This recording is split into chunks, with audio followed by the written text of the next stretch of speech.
ছাত্র জনতার আন্দোলনের মুখে সাবেক প্রধানমন্ত্রী শেখ হাসিনা ভারতে পালিয়ে যাওয়ার পর বাতিল হয়েছে তার কূটনৈতিক পাসপোর্ট। এরপরই গুঞ্জন উঠে কয়েকদিনের মধ্যেই শেখ হাসিনাকে ফেরত পাঠাচ্ছে মোদি সরকার। তবে এক মাসেরও বেশি সময় পার হলেও ভারতেই অবস্থান করছে শেখ হাসিনা। এতেই প্রশ্ন উঠেছে, পাসপোর্ট ছাড়া কিভাবে তিনি ভারতে থাকছেন। এবার বিষয়টি নিয়ে মুখ খুলেছেন পররাষ্ট্র উপদেষ্টা মোহাম্মদ তৌহিদ হোসেন। কি তথ্য দিলেন এই উপদেষ্টা, জানাচ্ছেন সহকর্মী শাহাদাত রিফাত। প্রধান উপদেষ্টা ডক্টর মুহাম্মদ ইউনূসের নেতৃত্বাধীন অন্তর্বর্তীকালীন সরকার গঠনের পর থেকে সাবেক প্রধানমন্ত্রী শেখ হাসিনার বিরুদ্ধে শতাধিক মামলা হয়েছে। তবে মামলা হলেও তার বিচার কাজ নিয়ে রয়েছে শঙ্কা। আদৌ কি শেখ হাসিনা দেশে ফিরবেন? আর কূটনৈতিক পাসপোর্ট বাতিলের পরও তিনি কিভাবে ভারতে অবস্থান করছেন? অবশেষে বিষয়টি নিয়ে মুখ খুলেছেন অন্তর্বর্তীকালীন সরকারের পররাষ্ট্র উপদেষ্টা মোহাম্মদ তৌহিদ হোসেন। গণমাধ্যমকে তিনি জানিয়েছেন, শেখ হাসিনা ভারতে কোন স্ট্যাটাসে রয়েছেন তা তাদের জানা নেই।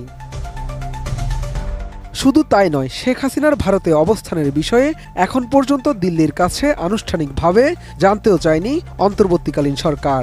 মঙ্গলবার পররাষ্ট্র উপদেষ্টা মোহাম্মদ তৌহিদ হোসেন এই তথ্য জানান। সুস্বাদু বাদাম, তিল আর স্বাস্থ্যকর গ্লুকোজ সব মিলিয়ে প্রাণ পিনাট বার। স্মার্ট কিছু খাও। গণমাধ্যম কর্মীদের এক প্রশ্নের জবাবে পররাষ্ট্র উপদেষ্টা বলেন, সবকিছু শুধু আইন দিয়ে চলে না। এর আগেও এমন ঘটনা ঘটেছে। একই প্রক্রিয়ায় অনেকেই মার্কিন যুক্তরাষ্ট্রে 2 বছরেরও বেশি সময় থেকে এসেছেন। সবকিছুই শুধু আইন দিয়ে চলে না। অনেকেই তো মার্কিন যুক্তরাষ্ট্রে গিয়ে 2 বছর থেকে আসছে। তাদের কি 45 দিনের মধ্যে কি তাদের কাগজ সব শেষ হয়ে গেছিল? হয়নি। এখন ভারত সরকার তাকে আশ্রয় দিয়েছে, উনি ওখানে থাকছেন। আমাদেরকে এটা এইভাবেই দেখতে হবে। পররাষ্ট্র উপদেষ্টা আরও বলেন, ভারত সরকার শেখ হাসিনাকে আশ্রয় দিয়েছে, তিনি সেখানেই থাকছেন। বিষয়টি তারা সেভাবেই দেখছেন। তারা একটু আসলে পাবলিসিটি অ্যাভয়েড করতে চায়, কারণ তারা জিনিসটা কাজ শেষ করার আগে পর্যন্ত এটা নিয়ে তারা কোনো কিছু করতে চায়, বলতে চায়। ভারতের পররাষ্ট্রমন্ত্রীর বরাত দিয়ে মোহাম্মদ তৌহিদ হোসেন বলেন, তারা প্রথমে যেটুকু বলেছিলেন যে শেখ হাসিনা ভারতে এসেছেন, খুব তাড়াতাড়ি তাকে আসতে দিতে হয়েছে, সেটুকুই তারা জানেন।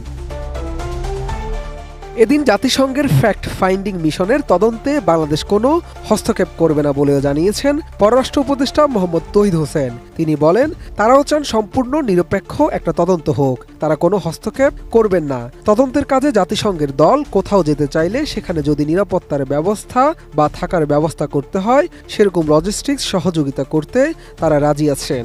আসলে এটা নিয়ে কথাবার্তা হলেই যেটা হবে, তাদের কাজ বিঘ্ন সৃষ্টি হবে।